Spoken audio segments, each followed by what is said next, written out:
देवाधिदेव परम तारक शत्रुंजयाधिपति श्री ऋषभदेव प्रभुना चरणों वंदना।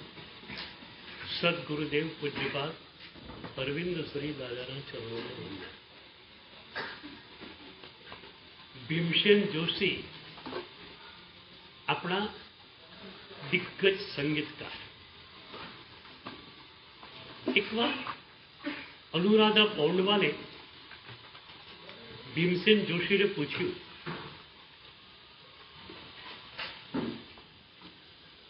सभी दिग्गज संगीतकार अपने नाम से नए राग का सृजन करते ही रहते हैं। आप भी दिग्गज संगीतकार है, आपने कौन से राग का सृजन किया? और ये वक्त भीमसेन जोशी जे कहेलू आपने लागे कि साधक ने गम्मे एटले ऊंचे गया पछी पोतानी साधना सामान्य लागती होय छे।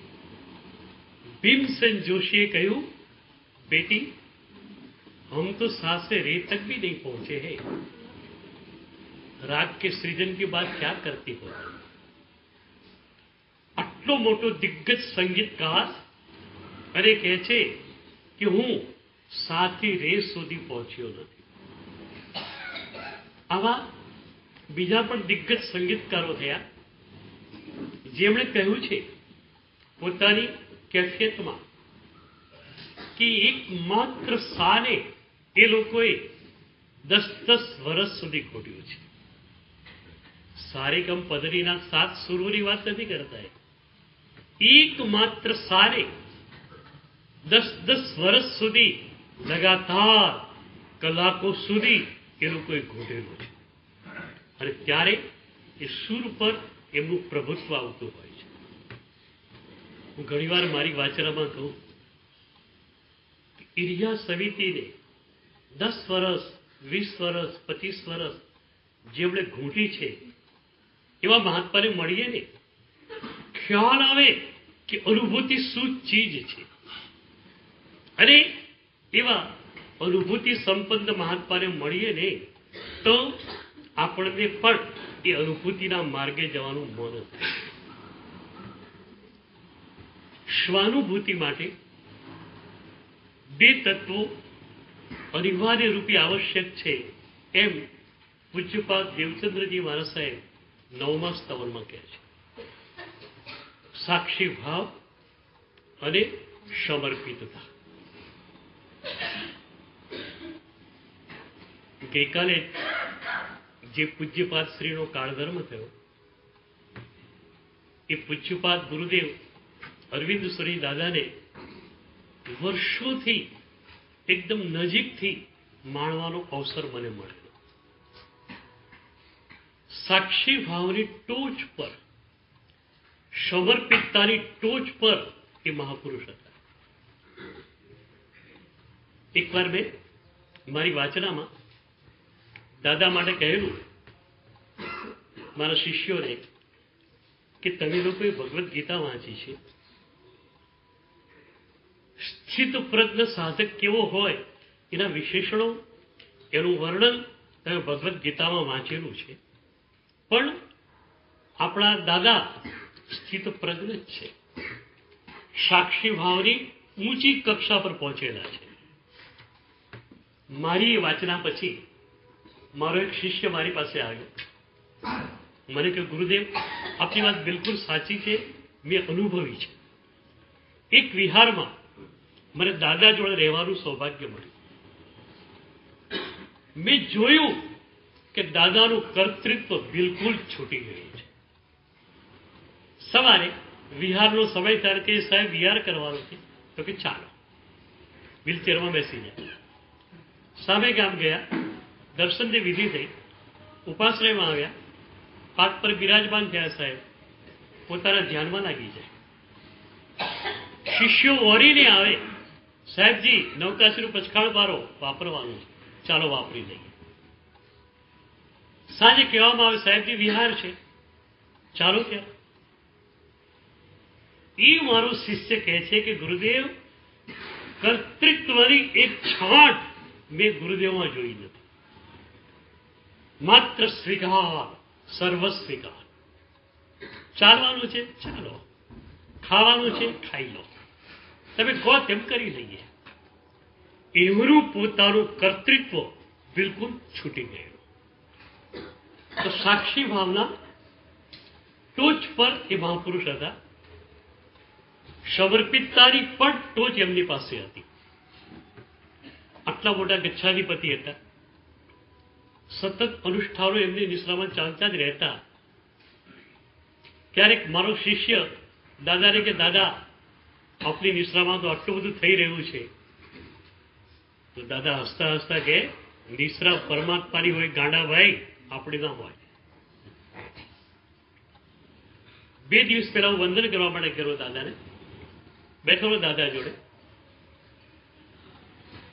એકદમ ખુશ મિજાજમાં હતા દાદા. તો મારા એક શિષ્ય કહ્યું, સાહેબ આપની નિશ્રામાં કેટલા બધા અનુષ્ઠાનો અત્યારે ચાલે છે. 2 નવાણું યાત્રા ચાલે છે, એક મૌન યાત્રા શિબિર ચાલે છે, એક ઉપધાન તપ ચાલે છે, હજુ સમૂહ દીક્ષા, સમૂહ પદવી, ગુરુમૂર્તિ પ્રતિષ્ઠા, બધા પ્રસંગો આપણી નિશ્રામાં છે. મેં જોયું ગુરુદેવ સામે, એ વખતે એમણે એક આંગળી ઊંચી કરી. કોઈ જવાબ નહીં, એક આંગળી ઊંચી. મારી નિશ્રા જેવું કે છે જ નહીં, પ્રભુની નિશ્રા. હવે બાય ધ વે એક બીજી વાત કરું તમને કે સાક્ષી ભાવ અને સમર્પિતતાની ટોચ પર એ મહાપુરુષ ગયા એટલે સ્વાનુભૂતિ સંપન્ન બની ગયા. આવા મહાપુરુષો પાસે એક ઓરા ફિલ્ડ હોય છે. 79 વર્ષની એમની સંયમ સાધના હતી અને એના કારણે એક ઓરા ફિલ્ડ નિર્મિત થયું હતું. એવું ઓરા ફિલ્ડ કે આપણે ન્યુટ્રલ થઈને એમની પાસે બેસી જઈએ ને, શુભ વિચારોથી આપણે ભરાઈ જઈએ. સુઈ ગામમાં મારું ચોમાસું હતું, નાનકડા ગામમાં હિન્દુ ભાવકો ખૂબ આવતા પ્રવચનમાં. મેં એકવાર એ લોકોને કહ્યું કે ઉપાશ્રયમાં દાદા બિરાજમાન છે, દાદા પાસે તમારે જવાનું, 5-10 મિનિટ બેસવાનું. દાદા જે કરતા હોય કરતા રહે. એ સ્વાધ્યાય કરતા હોય તો સ્વાધ્યાય કરતા રહે. દાદાને ડિસ્ટર્બ નહીં કરવાના. એ માળા જપતા હોય તો માળા જપતા રહે. તમારે ખાલી ભક્તિભાવથી દાદા પાસે બેસવાનું. અઠવાડિયા પછી એ હિન્દુ ભક્તોએ મને કહ્યું, સાહેબ મહિનાના તમારા પ્રવચનની જે અસર ન થાય એ અસર દાદા પાસે માત્ર 5-5 મિનિટ બેસવાની થઈ ગઈ છે. આપણે ત્યાં 2 જાત્રા ઉર્જા તીર્થો છે. એક પરમ ઉર્જા તીર્થો અને બીજા સદગુરુ ઉર્જા તીર્થો. આપણે છે ને ઘણું બધું ભૂલી ગયા છે. આપણું તંત્ર, આપણું મંત્ર, આપણે બધું જ ભૂલી ગયા છીએ. તો 2 ઉર્જા તીર્થો આપણી પાસે હતા. એક પરમ ઉર્જા તીર્થો, બીજા સદગુરુ ઉર્જા તીર્થો. પરમ ઉર્જા તીર્થોનો તમને ખ્યાલ છે? રિજવાલિકાને કાંઠે તમે જાઓ, માત્ર ધ્યાનમાં બેસી જાઓ, પ્રભુના કૈવલ્ય સમયની ઉર્જાને તમે પકડી શકો. 2600 વર્ષનો ગાળો કાળના મહાસાગરમાં એક ટીડીએસ્ટ પોર્શન છે. 2600 વર્ષનો ગાળો કોઈ મોટો ગાળો નથી. અને એ આંદોલનો એ ધરતીની અંદર અત્યારે પણ ધબકી રહ્યા છે. અને એટલે જ કૈવલ્ય જ્ઞાનની સ્મૃતિ માટેનું મંદિર એ આંદોલિત ભૂમિથી થોડે દૂર કરવામાં આવે છે. મંદિરે તમે જાઓ, તમને ખ્યાલ આવે કે આજુબાજુમાં કોઈ ઉર્જા તીર્થ છે. તમે ફરો, જે ધરતીમાંથી આંદોલનો પકડાય ત્યાં તમે બેસી જાઓ. શત્રુંજય તો પૂરું ઉર્જા તીર્થ છે. અને એમાં રાયણ વૃક્ષ તો શ્રેષ્ઠમાં શ્રેષ્ઠ ઉર્જા તીર્થ છે. પૂર્વ 99 વાર દાદા આવિશ્વરાય પધાર્યા. કૈવલ્ય પહેલા દાદા જેટલી વાર પધાર્યા એમણે રાયણ વૃક્ષની જે ધ્યાન કર્યું અને ધ્યાનની ઉર્જા રાયણ વૃક્ષે પીધેલી છે. કૈવલ્ય પછી ધ્યાન હોતું નથી. પણ કૈવલ્ય પહેલા જે ધ્યાન હતું એ ધ્યાનની ઉર્જાને રાયણ વૃક્ષે પીધી છે. એ જે રાયણ વૃક્ષની નીચે તમે બેસો તો એ ઉર્જાને તમે પકડી શકો. માત્ર તમારી રિસેપ્ટિવિટી શું તમને સમજાવું. ઉર્જા વિખરાઈ રહી છે, ઉર્જા છે જ ત્યાં, માત્ર એ ઉર્જાને રિસીવ કરવા માટે તમારે ધ્યાનમાં થોડી વાર બેસવું પડે. એકવાર અમદાવાદમાં એક બહુ મોટી સભા હતી. સંભ્રાંત નાગરિકો આવેલા, શ્રેષ્ઠીઓ પણ આવેલા. એ વખતે મેં એક વિચાર મૂકેલો કે બૌદ્ધ ધર્મની અંદર બોધિ વૃક્ષનો બહુ મોટો મહિમા છે. બુદ્ધરે જે વૃક્ષની છે સંબોધિ ઉત્પન્ન થઈ એ બોધિ વૃક્ષ. એ બોધિ વૃક્ષનો બહુ મોટો મહિમા છે. એ બોધિ વૃક્ષની ડાળ ચીનમાં અને જાપાનમાં મહોત્સવ સાથે એ લોકો લઈ ગયા. ત્યાં કડે એમણે ડાળને રોપી, એમાંથી વૃક્ષ થયું બોધિ વૃક્ષ. મેં કહ્યું કે રાયણ વૃક્ષનું પાંદડું પણ આપણે તોડી શકતા નથી, પણ એમ લાગે કે કાળને કારણે અમુક ભાગ એનો આવે ધ્વસ્ત થવાનો જ છે. તો વનસ્પતિવિદોની સલાહ લઈને આપણે એ ભાગને લઈને નીચે ક્યાંક સારી જગ્યાએ મૂકીએ તો શું થાય? અમારા જેવા માણસો ઉપર જાય, બે તકલીફ પડે આપણને. એક તો દેહ ચિંતાની કે વધુ સમય આપણે રહી ન શકીએ ઉપર, અને બીજું ભાડભીડ બહુ હોય રાયણ વૃક્ષની નીચે, ધ્યાન કરવા માટેની આપણને સજ્જતા ન મળે. તો મેં વિચાર મૂકેલો કે આવી રીતે રાયણ વૃક્ષ પાલીતાણામાં ક્યાંક નીચે હોય અને આજુબાજુ મોટું ઉદ્યાન હોય તો એની નીચે બેસીને અમારા જેવા માણસો ધ્યાન કરી શકે. કારણ કે રાયણ વૃક્ષ એ જ છે, ઉર્જા એ જ છે. એ જ ઉર્જાને આપણે પકડી લીધી. તો પરમ ઉર્જા તીર્થો આપણી પાસે ઘણા બધા છે. એવા સદગુરુ ઉર્જા તીર્થો પણ આપણી પાસે છે, જે કદાચ તમને ખ્યાલમાં નથી.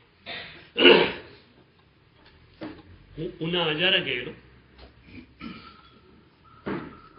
ઉનામાં મારો વ્યસ્ત પ્રોગ્રામ હતો, તરત જ નીકળી જવાનું હતું. બપોરે એક વૃદ્ધ અગ્રણી મારી પાસે આવ્યા. મારા પુસ્તકો એમણે વાંચેલા. એમને ખ્યાલ હતો કે સાહેબ ઇન્દ્ર વર્ગના ઉપાસક છે. મને કે સાહેબ આપ આવ્યા છો, વ્યસ્ત કાર્યક્રમ આપનો છે મને ખ્યાલ છે, પણ આપણે બે કામ કરવા જોઈએ એવું હું માનું છું. મેં કહ્યું બોલો શું કરવું જોઈએ? એમણે કહ્યું આપ જ્યાં ઉતર્યા છો ને એ ઉપાસના નવો છે. હીરેશ્વરી દાદાએ 400 વર્ષ પહેલા જ્યાં ચોમાસું કરેલું એ ઉપાસના પહેલો દૂરદો છે. એક રાત આપે એ ઉપાસનામાં વિતાવી છે. મેં કહ્યું ઓકે એક્સેપ્ટેડ. આજની રાત ક્યાં મેં કીધું. બીજું શું મેં કીધું? મને કે અહીંથી 1 કિલોમીટર દૂર દાદાનો અગ્નિ સંસ્કાર થયેલો છે, હીર વિજયેશ્વરી દાદાનો. બહુ મોટો બગીચો છે, બગીચાની વચ્ચે દાદાનો અગ્નિ સંસ્કાર થયેલો છે. ત્યાં પણ એક ઉર્જા તીર્થ નિર્મિત થયેલું છે. તો એક રાત આપે ત્યાં રહેવું જોઈએ. કીધું ઓકે ચાલો, પ્રોગ્રામ આગળ પાછા કરી નાખશું થોડા, પણ આ બે વાત તમારી એક્સેપ્ટેડ. એ સાંજના હું પહોંચી ગયો પેલા જૂના ઉપાશ્રયમાં. અત્યારે ત્યાં દાદાનું ગુરુ મંદિર પણ છે. આખી રાત ઊંઘવાનું ઓછું રહ્યું. આંદોલનો મળતા જ રહ્યા.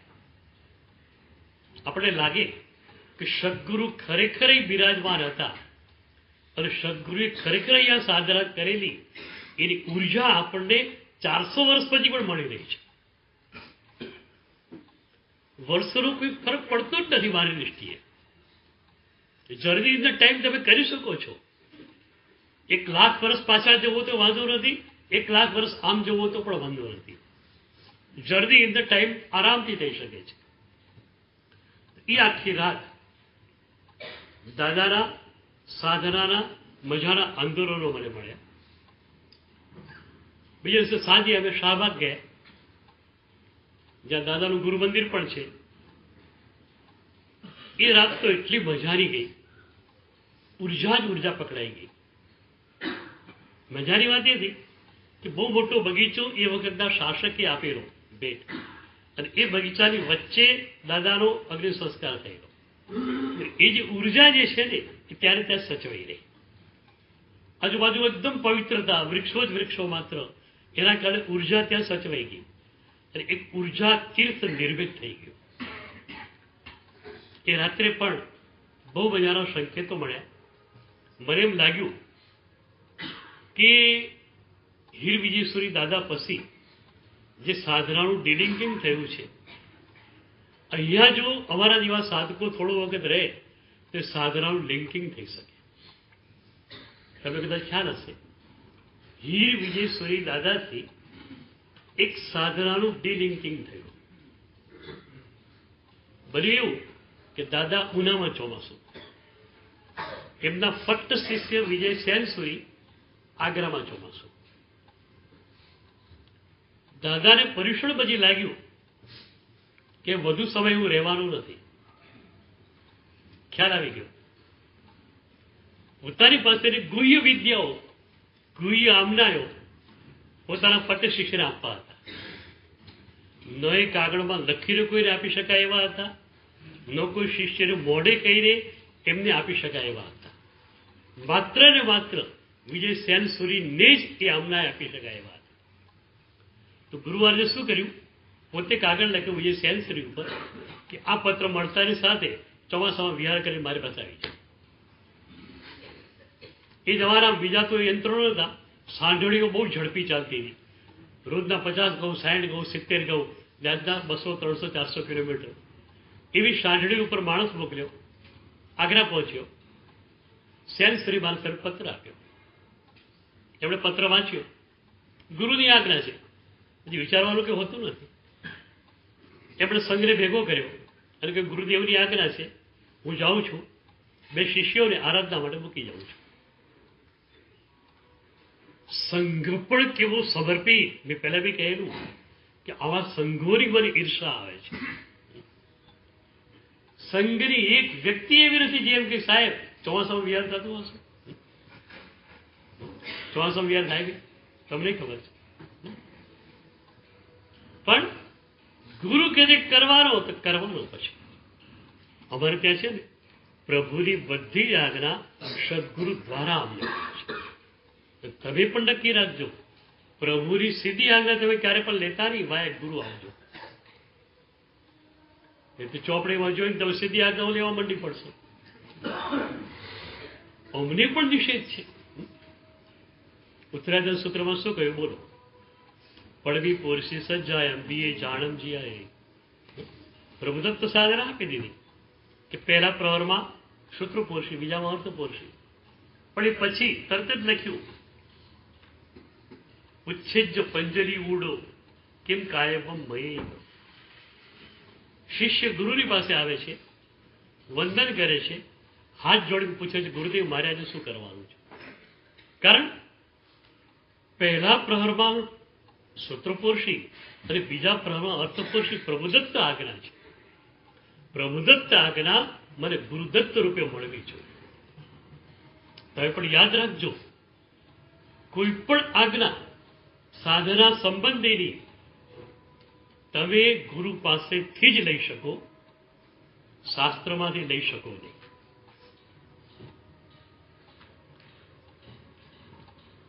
ઉપનિષદો સ્પષ્ટ કહે છે કે ગુરુ પાસેથી મળે તે જ્ઞાન, બાકીનું અજ્ઞાન. મંત્ર શાસ્ત્રો કહે છે કે ગુરુ પાસેથી મળે એ જ મંત્ર, બાકી અમંત્ર. તો આજ્ઞા સદગુરુ પાસેથી મળે એ જ કામ. તો સદગુરુએ કહ્યું ચોમાસામાં આવી જા, તહથી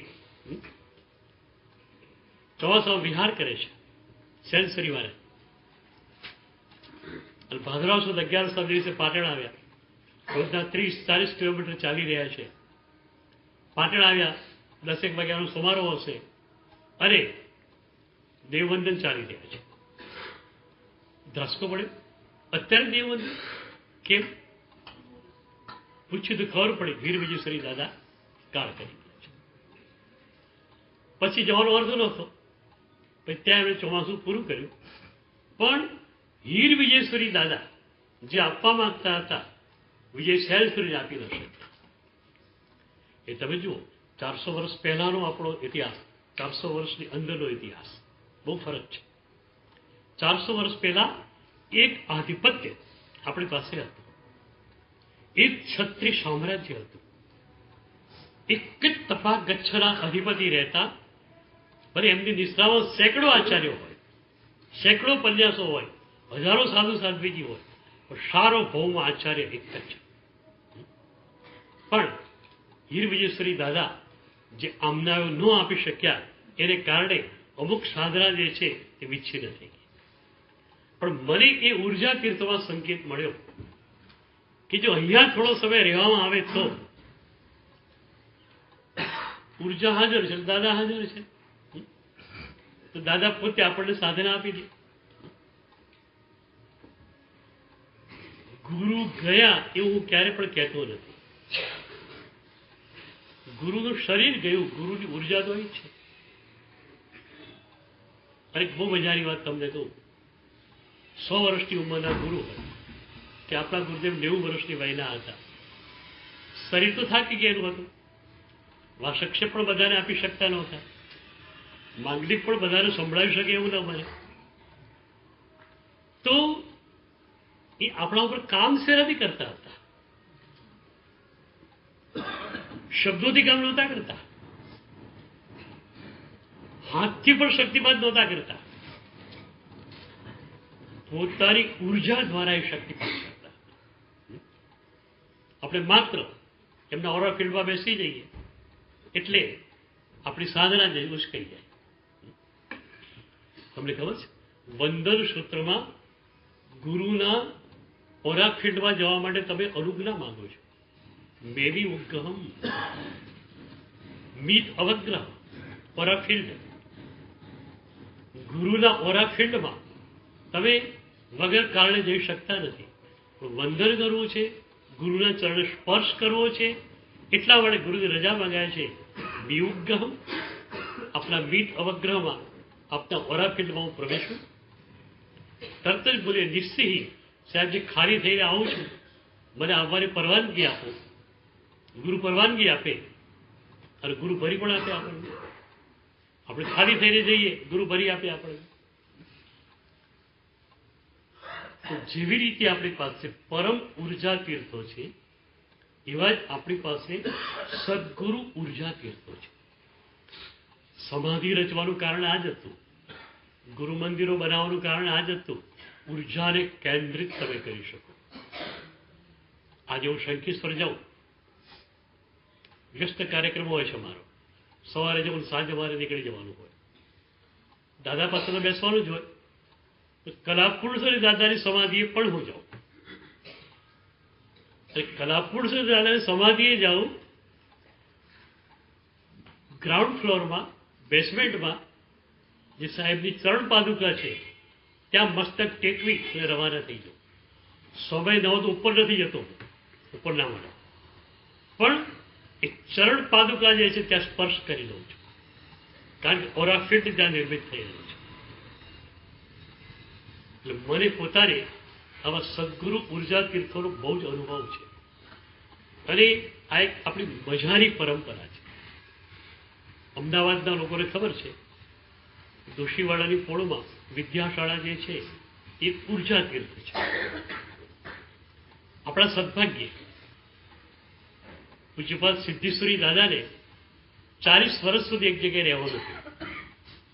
જંગાબળ ક્ષીણ થયું અને એમણે નક્કી કર્યું ગોળી મારે વાપરવી નથી, એક જ જગ્યાએ રહ્યા. હા, પ્રભુની આજ્ઞા બધે પૂર્ણ આદર હતો. એટલે શેષ કાળમાં દર મહિને જગ્યા બદલી નાખતા. ઉપાશ્રય મોટો તો જગ્યા બદલી નાખે, આ રૂમથી પેલા રૂમમાં, પેલા રૂમથી પેલા રૂમમાં. મારા ભગવાનની આજ્ઞા છે, એક જગ્યાએ ન રહેવાય. 84 પૂરું થયું, આ રૂમ બદલો, પેલા રૂમમાં જાઓ. પ્રેમશ્રી દાદાની પણ એ જ વાત છે. છેલ્લે ખંભાતમાં, અને દાદા એટલા સતર્ક, એટલા સાવધાન, મહિનો પૂરો થાય એટલે માસ કલ્પ પૂરો થયો, ચલો ભાઈ હવે જગ્યા બદલો. એ દિવસે દાદાનો કાળધર્મ હતો. એ દિવસે દાદા સવારથી કહેતા હતા, હવે ઘર બદલવું છે, જગ્યા બદલવી છે, જગ્યા બદલવી છે, જગ્યા બદલી નાખી. આપણે ખ્યાલ પણ ના આવે સાહેબ શું કહેવા માંગે છે. એ બાપજી મહારાજ સાહેબ 40 વર્ષ સુધી ત્યાં વિદ્યાશાળામાં રહ્યા. એક ઉર્જા ફિલ્ડ જે છે એ ત્યાં કણે થઈ ગયું. હું ઘણી વાર ત્યાં આગળ બેઠો છું. રીતસર આપણને એ ઉર્જાનો અનુભવ, આપણી પાસે ઘણું બધું છે. હું ઘણી વાર કહું છું, આ જે ઓરા ફિલ્ડ છે ને એ જ આપણી સાધનાને ઉચકી શકે. તીર્થો એટલે શું? ઓરા ફિલ્ડ. એક તીર્થ એટલે ઓરા ફિલ્ડ. ઘણી વાર છે અમે લોકો મજાની વાતો તમને કહેતા હોઈએ કે દેરાસરની ધજા તમારા ઘર ઉપર પડવી ન જોઈએ. એની પાછળનું રહસ્ય શું ખબર છે? તમે થોડા દૂર રહો. વેમ બતાવીએ તો તમે ભાગો. ભાઈ દેરાસરની ધજા આપણા ઘર ઉપર પડે છે, આપણે એટલે રહેવાય નહીં, આપણે દૂર જતા રહો. એ શા માટે? એ સંસારીનું ઘર છે. કેવા વિચારો ચાલતા હોય, કેવા આચારો ચાલતા હોય, તો મંદિરનું તંત્ર જે છે એ ડિસ્ટર્બ થવું ન જોઈએ. એટલે કોઈ પણ મંદિર હોય ને આપણું પ્રાચીન, એની 50-100 ફૂટ આપણે ખાલી રાખતા. એ ખાલી કોનો અર્થ એ જ હતો કે ઉર્જા ફિલ્ડ વિસ્તર્યા કરે અને દૂષિત ઉર્જા એમાં પ્રવેશી ન શકે. મંદિરનું શિખર પણ એટલા માટે જ હતું કે બહારના જે છે વિકિરણો અંદર આવે નહીં. મંદિર પૂરું તંત્ર છે. પણ હું ઘણી વાર કહું છું કે તમારા લોકોના હાથમાં આવ્યું ને તંત્ર ડિસ્ટર્બ થઈ ગયું. તમને લોકોનો કંઈ ખ્યાલ નથી. સોમપુરા કે મંદિર બનાવી નાખો તમે. 100 વર્ષ પહેલાનું એક મંદિર એવું નથી જ્યાં બારીઓ હોય. ગૂઢ મંડપમાં અંધારું જ હોય. મોટો મંડપ હોય, આદિશો દાદાનો છે મોટો મંડપ, એમ 3 જ બારણા હોઈ શકે, ચોથું બારણું નહીં, બારી નહીં કે વેન્ટિલેશન નહીં. તો ગૂઢ મંડપમાં અંધારું હોય. ગર્ભગૃહમાં ભગવાનની પાસે ગાયના ઘીનો દીવો ટીમટીમાતો હોય. તો ભક્તની જે યાત્રા છે એનું પ્રતિક રચાય કે અંધકારમાંથી એને પ્રકાશમાં જવાનું છે. ઇલેક્ટ્રિસિટી કોઈ પણ હિસાબે મંદિરમાં ન જોઈએ. આગ્રહ એ હતો કે ગાયના ઘીનો જ દીવો ગર્ભગૃહમાં રાખવો. આજે પણ ત્રાટક કરનારા કહે છે કે ગાયના ઘીના દીવા પર ત્રાટક કરીને તો અમારી આંખને તાકાત મળે છે. ત્રાટક એટલે શું કહો? એકદમ અકલક નિર્ણય એક વસ્તુને જોઈ રહી. નિર્વિચાર બનવા માટે, નિર્વિકલ્પ બનવા માટે ત્રાટક પણ એક શ્રેષ્ઠ માધ્યમ છે. અત્યારે આપણે એવું કરી શકીએ, બ્લેક બોર્ડ છે, બોર્ડની અંદર 1 ઇંચના ડાયામીટરનું એક પોઈન્ટ કરવાનું બ્લેક બોર્ડ, ભલે 2 ફૂટ બાય 2 ફૂટનું રહે, એનો વાંધો નથી. પણ જે પોઈન્ટ છે બ્લેક પોઈન્ટ એ ખાલી 1 ઇંચના ડાયામીટરનું. કોશિશ એ થાય કે માત્ર 1 ઇંચનું બ્લેક પોઈન્ટ દેખાય, પૂઠું દેખાય નહીં, બોર્ડ ન દેખાય. એટલે માત્ર એના ઉપર તમારે હાથે સ્થિર કરવાની. ધીરે ધીરે ધીરે એ જે છે બિંદુ એને નાનું નાનું નાનું કરતા જવાનું. અને એ રીતે તમારી આંખને તમારે એક જગ્યાએ સ્થિર રાખતા શીખવાનું. અને એ આખરી સ્થિરતાની સાથે મનની પણ સ્થિરતા આવી જાય છે. એટલે મન નિર્વિકલ્પ બની શકે છે. તો આપણી વાત એ કરતા હતા કે સાક્ષી ભાવનું પણ ઊંડાણ આપણને જોઈશે, સમર્પિતતાનું પણ ઊંડાણ જોઈશે. There should be depth. એક વાર સમજી લેજો, પ્રભુની સાધનાના 3 આયામો: લંબાઈ, પહોળાઈ અને ઊંડાઈ. કદાચ લંબાઈ અને પહોળાઈ તમારી પાસે છે, તમને ધન્યવાદ આપો. મજાનો સ્વાધ્યાય એટલે લંબાઈ, અનુષ્ઠાન એટલે પહોળાઈ. But wares the depth? ઊંડાણ ક્યાં છે? અનુભૂતિ એ ઊંડાણ છે. સામાયિક કરો, સમત્વનો અનુભવ થાય. સાક્ષી ભાવમાં તમે જાઓ, લાગે કર્તૃત્વ ખરી રહ્યું છે, ખરી ગયું છે. આપણે સાક્ષી ભાવના ચરણોને જોઈ રહ્યા છીએ. પહેલું ચરણ છે પદાર્થ સંગ વિમુક્તિ. જેને દેવચંદ્રજી મહારાજ સાહેબે પૂતગલ અનુભવ ત્યાગ કર્યો.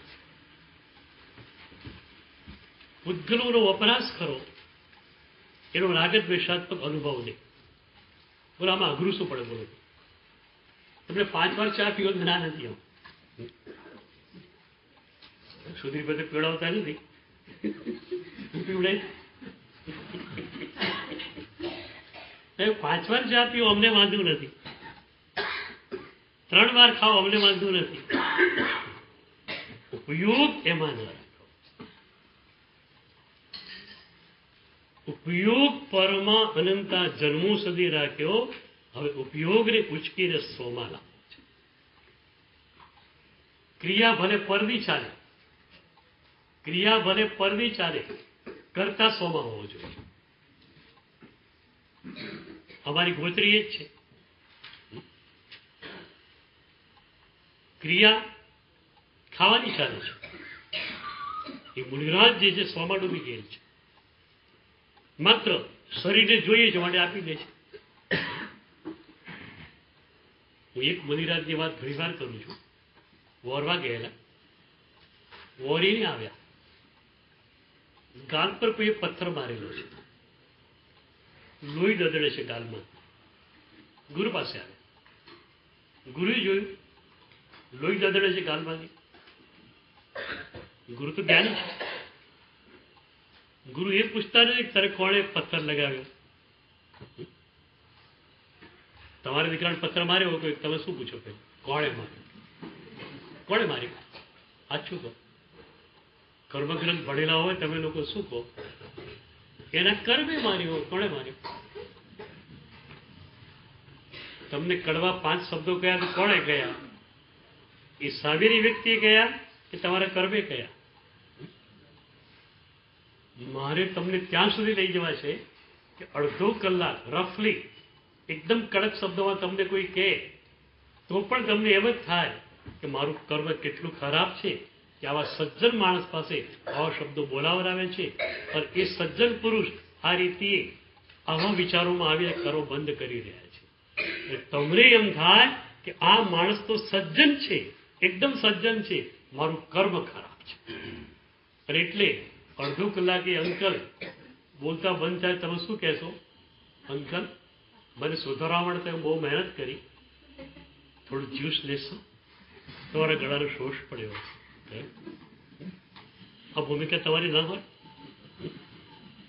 હોય કે નહીં? બોલો.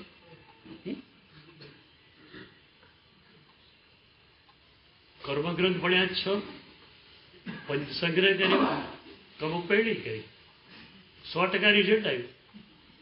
આમાં 0. પરીક્ષામાં 100% રિઝલ્ટ મેળવ્યું. ભગવાનની પરીક્ષામાં ફેલ ટોટલી. આણે મને કહ્યું એટલે તારો કર્મગ્રંથ ક્યાં ગયો? પણ એણે કહ્યું તારા કર્મે કહ્યું. કોણે કહ્યું? કોણ કહે છે? તમારું કર્મ કહે છે. પ્રભુ મહાવીરનું દર્શન કરો ત્યારે એમ ના થાય કે પ્રભુ તારા કાનમાં ખીલા ઠોકાયા અને તારી આંખમાંથી આંસુ નીકળ્યા. એટલા માટે આંસુ નીકળ્યા કે મારું તો કર્મ ખરી રહ્યું છે અને આ મારો મિત્ર છે જે મારા કર્મોની નિજરામાં સહાયક બની રહ્યો છે. પણ એ અત્યારે ખરાબ વિચાર કરી અને દુર્ગતિને પ્રાયોગિક કરવા બાંધી શું દુર્ગતિમાં જશે? મારો મિત્ર એ દુર્ગતિમાં જશે? આ વિચાર પ્રભુ તને આવ્યો. અમારા કારમાં કોઈ ખીલા ઠોકે તમે સહન બી ના કરીએ, કે લાફો મારીએ તો સહન નથી કરવાના, પણ કોઈ 5 શબ્દો કડવા બોલી દે અમારા કાનમાં તો પ્રેમથી અમે માણી શકીએ એવું તો બળ તું મને આવ. પ્રભુને કહ્યું કોઈ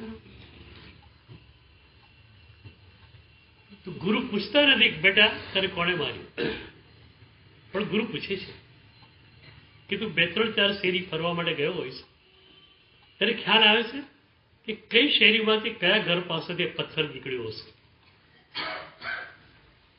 આપણા આમ જુદ પરની ઘટના છે, પણ ગુરુ એટલા માટે જાણવા માંગે છે કે ગુરુ સંઘના નાયક છે.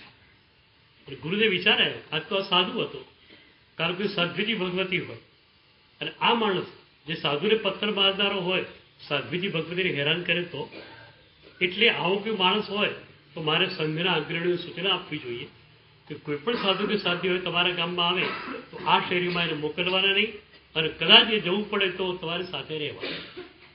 એટલા માટે ગુરુ પૂછે છે કે તું 2-3-4 શેરીઓ ફર્યો હોય, કઈ શેરીમાંથી કયા ઘર પાસેથી પથ્થર નીકળેલો તને ખ્યાલ આવે છે? અને એ વખતે શિષ્ય કે ગુરુદેવ પ્લીઝ 5 મિનિટ આપો, જરા યાદ કરી 5 મિનિટ આપો, હું યાદ કરી દઉં કઈ શેરીમાંથી કયા ઘર પાસેથી પથ્થર નીકળેલો. હું ઘણી વાર કહું છું, પથ્થર મારવાની ઘટનાથી પોતાને બેખબર રાખે કે મસ્તી કેવી હશે. પથ્થર લાગી ગયો તો લાગી ગયો, આપણે ખ્યાલ કેમ રહે છે? પેલાએ કર્યું કેમ ખ્યાલ રહે છે?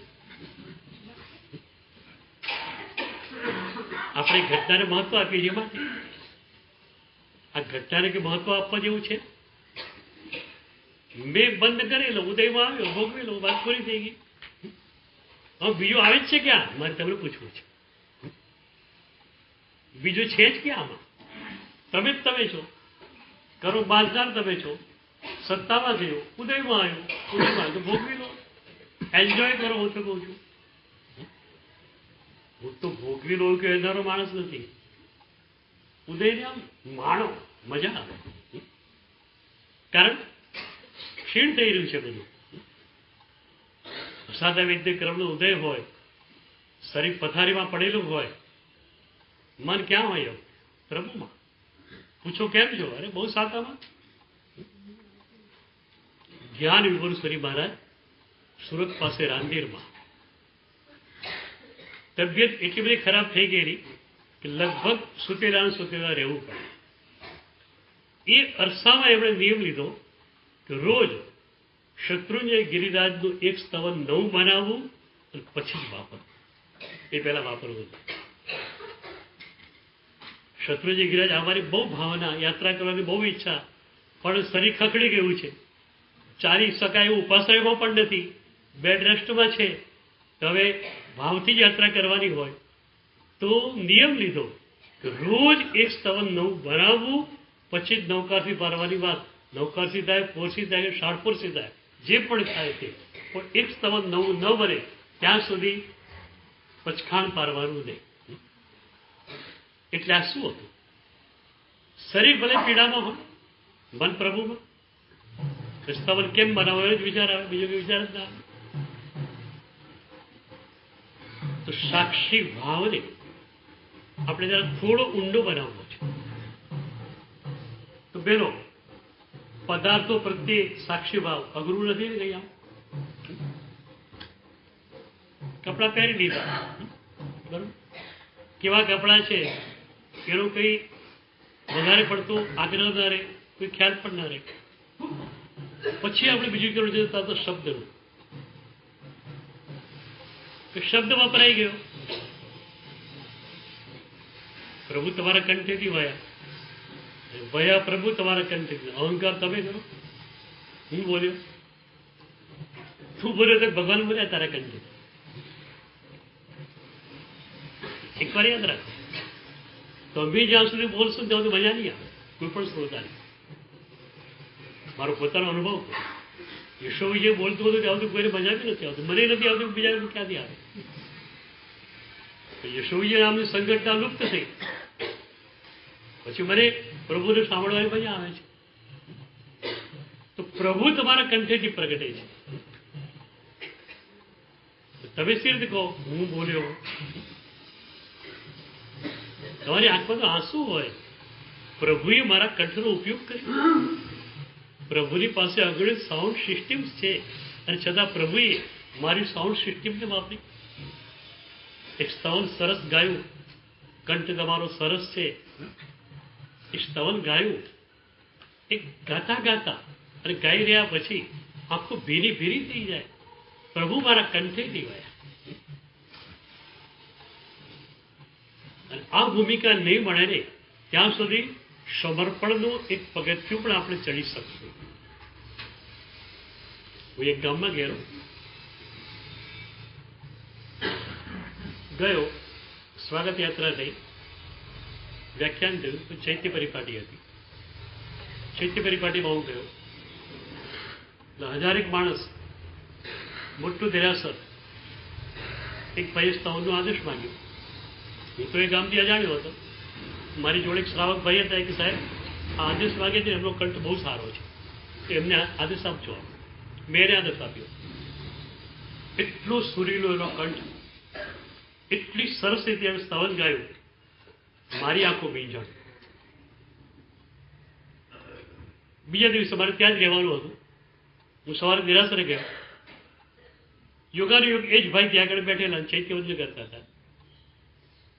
મારો એક નિયમ છે, શંકરેશ્વરમાં હું જાઉં કે અહીંયા ગિરિરાજ ઉપર જાઉં, કોઈની સ્તવના ચાલતી હોય ને ત્યાં સુધી હું ચૈત્યવંદન શરૂ નથી કરતો. એ સ્તવનામાં જ હું હોઉં છું. એક સ્તવના, બીજી સ્તવના, ત્રીજી સ્તવના બધી વયા કરે, પછી શાંતિ થાય, પૂર્ણ થાય, પછી હું મારું ચૈત્યવંદન કરી લઉં. તો પેલા ભાઈએ ચૈત્યવંદન શરૂ કરેલું, જાઉંથી બોલતા હતા. મને તો ચલો આજે પણ આમના સરસ મજાના કંઠથી પ્રભુનું ગાન સાંભળવા મળશે. પણ એમણે નમો સિદ્ધાચાર્ય ઉપાધ્યાય સરસ સાધુ પ્યો, હું સગ ગરમ પાસન કરીને જઈ વિરાય કરી નાખ્યા. પાછળથી મળ્યા, કેમ ભાઈ આજ આમ? મને કે આજ ક્યાં સાંભળનાર કોઈ હતું કે છે. એટલે કાલ લોકોને સંભળાય છે, ભગવાનને સંભળાય છે. શિવ ગામી ભવથી ઉગારજો, લોકોને સંભળાવવાનું હતું. લોકો ત્યારે મોક્ષમાં લઈ જશે. તો પ્રભુ તમારા કંઠેથી વહે છે, અને પ્રભુ તમારા કંઠેથી વહે ત્યારે તમને ક્યારે અહંકાર આવે? હું બોલ્યો તો આમ, મેં આમ કહ્યું. એક વાત છે, જાગૃત સાધક તરીકે તમે નોંધીને જોજો. સવારે ઉઠ્યા 5, 5:30, રાત્રે સુતા 9, 10 વાગે. 10 વાગે સુતા પહેલા આખા દિવસની તમારી વિચાર યાત્રાને જોઈ લેજો. એકદમ જાગૃત સાધક તરીકે તમે આવ્યા છો. શબ્દોનું મૌન પણ તમારી પાસે છે, એટલે બહુ ગડબડ નહીં થાય. પણ શબ્દોનું મૌન ન હોય તો શું થાય? તમને પહેલા બતાવી દઉં. શબ્દોનું મૌન ન હોય ને તો રાત્રે 10 વાગે એ તમારી વિચાર યાત્રાને તમે જુઓ ને, તો તમારી વિચાર યાત્રામાં સવારના 5 થી રાતના 10 સુધીમાં દર 10-15 મિનિટે હું આવ્યા કરે. મેં પેલાને આમ કહ્યું, પેલો ઇમ્પ્રેસ થઈ ગયો. એ તો ઇમ્પ્રેસ થયો કે નથી, તું ઇમ્પ્રેસ થયો એમ બોલ. મેં પેલાને આમ કીધું, મેં આમ કર્યું, મેં આમ કર્યું, મેં તેમ કર્યું. હવે બોલો, આમાં ઘટાડો થયો કે? મુંબઈમાં હતા ને આવું કરતા હતા, આવું જ કરતા હતા. અહીંયા ફરક પડે કે? આજે વિચાર યાત્રા રાત્રે જોજો. સવારે ઉઠ્યા રાત્રે સુઈ જાઉં છું ત્યાં સુધીમાં એ જે વિચાર યાત્રા છે એમાં હું કેટલી વાર ડોકાય છે. આ શબ્દોના મૌન દ્વારા કેટલો બધો ફાયદો થાય તમને ખ્યાલ આવશે. કોઈને કહેવાનું નથી એટલે એનો અહંકાર નહીં આવે. મેં આમ કહ્યું હતું, મેં આમ કહ્યું હતું.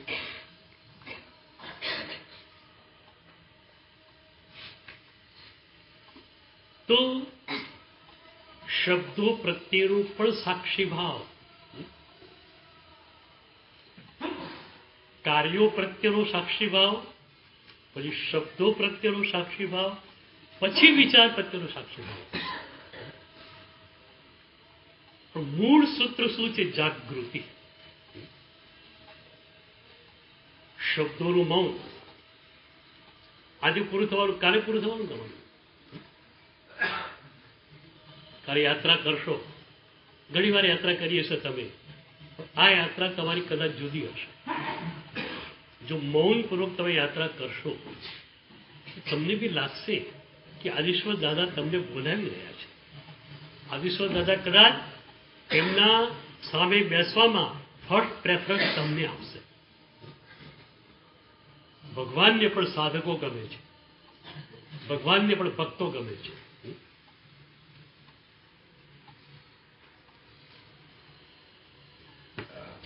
ભગવદ્ ગીતામાં પરમ ચેતનાએ કહ્યું, યુ મદ ભક્ત સમે પ્રિય. યુ મદ ભક્ત સમે પ્રિય. જે મારો ભક્ત છે મને માનો છે. આવતીકાલની યાત્રા જાગૃતિપૂર્વક થાય. ઈર્યા સમિતિની વાત તો કરેલી જ છે. એટલે બરોબર એ પગથિયાને જોતા જોતા જોતા જવું છે. શબ્દોનું મૌન છે, વિચારોનું મૌન પણ થઈ જવાનું. ઈર્યા સમિતિ હશે એને શું થશે? વિચારોનું મૌન. કારણ ન નૌકારવાળી ગણાય, ન કોઈ સ્વાધ્યાય કરાય, ઇવન શુભ ભાવ પણ કરાય નહીં, શુભ અનુપ્રેક્ષા, શુભ વિચાર પણ નહીં. અમારા લોકો પછી ન છૂટકે છૂટ આપવી પડે છે. પેલો હું ગપ્પા જ મારવાનો છું ત્યારે ન છૂટકે છૂટ આપવી પડે. કોઈ સ્વાધ્યાય કરજે, માળા કરજે, પણ અમારી ઈચ્છા નથી હોતી. અમારી ઈચ્છા એ કે પ્રભુએ કહ્યું છે એ રીતે ઈર્યા સમિતિ પડાવી જોઈએ. મુત્તુળ પંચહા સજ્જાય, પાંચે પ્રકારનો સ્વાધ્યાય જે છે એ છોડીને જ ઈર્યા સમિતિનું પાલન થઈ શકે. અને ઈર્યા એ ધ્યાન છે. અચરંગ સૂત્રમાં પ્રભુની સાધનાનું વર્ણન પહેલા શતસ્કંદના 9મા બ્રહ્મચર્ય અધ્યાયમાં આવ્યું. એની ટીકા શ્રીલંકાચાર્ય કરી છે. શ્રીલંકાચાર્ય મહારાજ એક જગ્યાએ લખે છે કે પ્રભુ ઈર્યાપૂર્વક જે ચાલતા હતા એ જ પ્રભુનું ધ્યાન હતું. એટલે કાલ તમારી યાત્રા એ ધ્યાન થઈ જશે. શબ્દ તો છે જ નહીં, વિચાર પણ નહીં હોય. અને આ છે ને અનુભવ છે. આમ તો જુઓ 4-5 દિવસ બહુ નાનકડી વાત મારા માટે. મને એમ લાગે છે મહિના 2 મહિનાનો અનુભવ હોય ને એ અનુભવ એટલો ઊંડો જાય ને કે તમે બોલી ન શકો. હું ખરેખર મૌનની પરિભાષા શું કરું છું?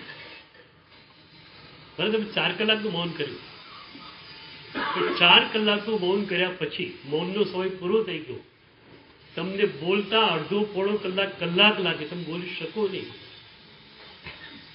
ખબર એવું બને જે પગની તકલીફ હોય એ માણસ આમ નીચે બેસતો ના હોય, ક્યાંક ખુરશી છે જ નહીં, નીચે બેસી ગયો, બેસી તો જાય એકવાર, 2 કલાક ઊભો થાય ને ત્યારે એના પગ ડગમગતા હોય. એ ચાલે ને તો પણ એની ચાલ ડગમગતી હોય. 5-10-15 ચાલ ડગલા એની ચાલ એવી હોય, પછી પાછી વ્યવસ્થિત ચાલ થઈ જાય. તમે જો 4 કલાક મૌનમાં ખરેખર રહ્યા હો, તો 6 દિવસ રહ્યા છો, એટલું મૌન જો તમારી પાસે ખરેખરનું હોય ને તો તમને બોલતા બીજા કેટલા દિવસ લાગશે? આમ કેટલા દિવસ લાગશે?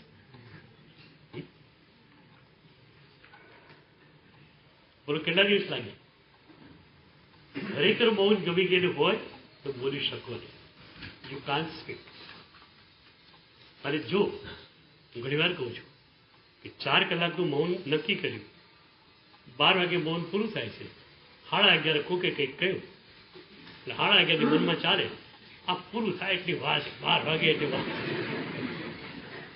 ઈટની સામે પથ્થર અને 11:30 12 એક ચાલતો ઘમસાણ યુદ્ધ કયા શબ્દો વાપરવા અને બરોબર એને તોડી નાખ્યું. આ મૌન છે. આ પણ તમારી પાસે ખરેખર મજાનું મૌન હતું. પચખાણ અમારે આપવું પડે છે ને એ પણ તમને ન ગમવું જોઈએ. ખરેખર તમારે અમને કેવું છે સાહેબ પચખાણ કેમ આપો છો તમે? અમે આવ્યા છીએ નક્કી કરી આર્ય મૌન અમારે કરવાનું જ છે. તમે પચખાણ આપો અને અમે કરીએ એનો મતલબ એ થયો કે અમને અમારા ઉપર શ્રદ્ધા નથી કે તમને અમારા ઉપર શ્રદ્ધા નથી.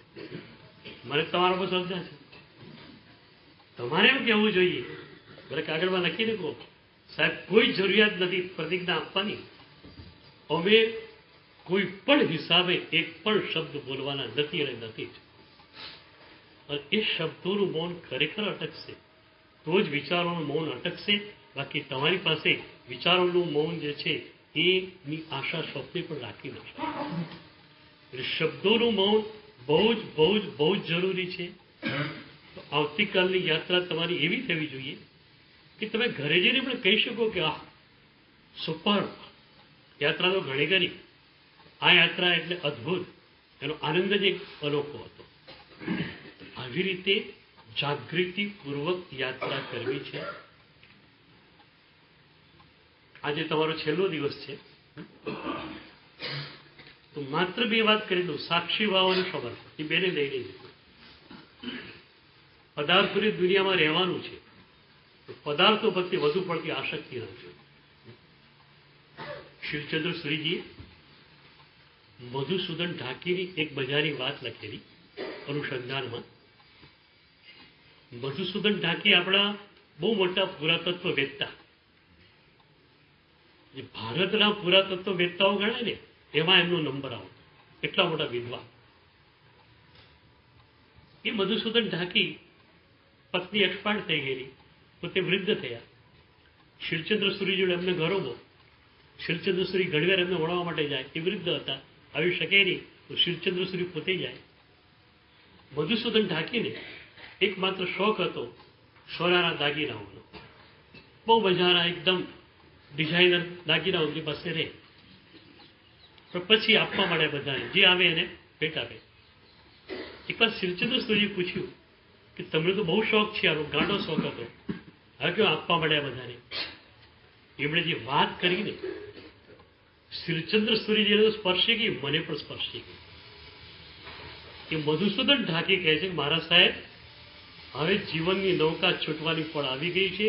એ વખતે મારી પાસે એક વસ્તુ એવી ન જોઈએ કે જેના પ્રત્યે મને આસક્તિ થઈ શકે.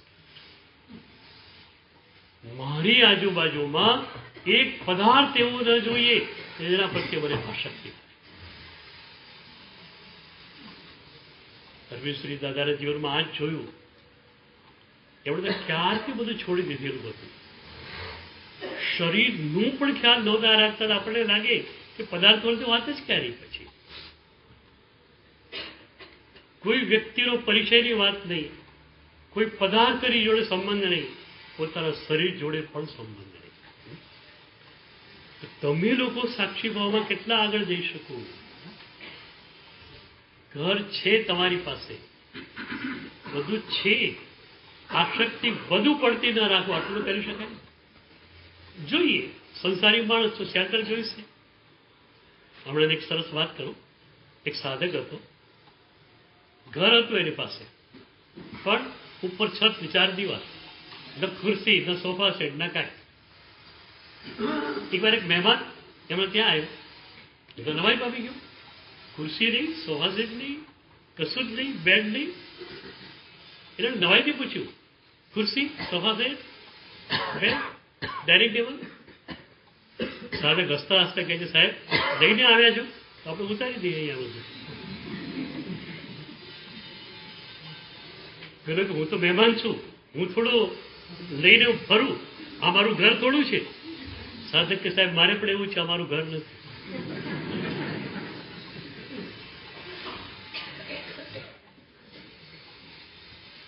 આ ઘરે આપણું નથી તો પેલું ઘર આપણું ક્યાંથી થાય? સંત રવિદાસે એક બહુ સરસ વાત લખી છે. સંત રવિદાસને પૂછવામાં આવ્યું કે સદગુરુની આઈડેન્ટિટી શું, સદગુરુની પહેચાન શું? તેમણે કહ્યું, ઘર મેં ઘર દિખલાઈ દે वो सदगुरु हमार. घर में घर दिखलाई दे वो सदगुरु हमार. આ દેહના ઘરની અંદર ચૈતન્ય રૂપી મારા ઘરને જે ઓળખાવી આપે એ મારા ગુરુ. ઘર મેં ઘર દિખલાઈ દે वो સદગુરુ હમાર. સદગુરુ તમને તમારા ચૈતન્ય તત્વ સુધી લઈ જાય છે, ચૈતન્ય તત્વની પહેચાન કરાવે છે, અને તમારા ચૈતન્ય તત્વની અંદર તમને ઉતારે છે. સાક્ષી ભાવ તમારી પાસે આવી જાય. સમર્પણ, સમર્પણ તો આપણી પરંપરા જ છે. હું ઘણી વાર કહું છું, પ્રભુ શાસનનો પ્રારંભ સમર્પણથી, પ્રભુ શાસનની શિખર અનુભૂતિ પણ સમર્પણ જ છે. સમર્પણ સિવાય પ્રભુ શાસનમાં બીજું કંઈ છે જ નહીં. પ્રભુની આખી સાધના શરૂ થાય સમર્પણથી. ધર્મમ પ્રતિ મૂળભૂતા વંદના, સદગુરુના ચરણોમાં ઝૂકો, ત્યાંની સાધના શરૂ થાય. અને પ્રભુનું વચન છે, તું તારામાં સ્થિર થઈ જા, એ પ્રભુનું વચનને સમર્પિત થઈ જાઓ, તો સમર્પણની ટોચ આવી ગઈ. તો સાક્ષી ભાવ અને સમર્પિતતાને પ્રાપ્ત કરી તમે બધા તમારા જીવનને સાર્થક કરો, અને જે મેળવ્યું છે એને ખૂબ ખૂબ દોહરાવજો, અને એ રીતે તમારા જીવનને સાર્થક બનાવજો.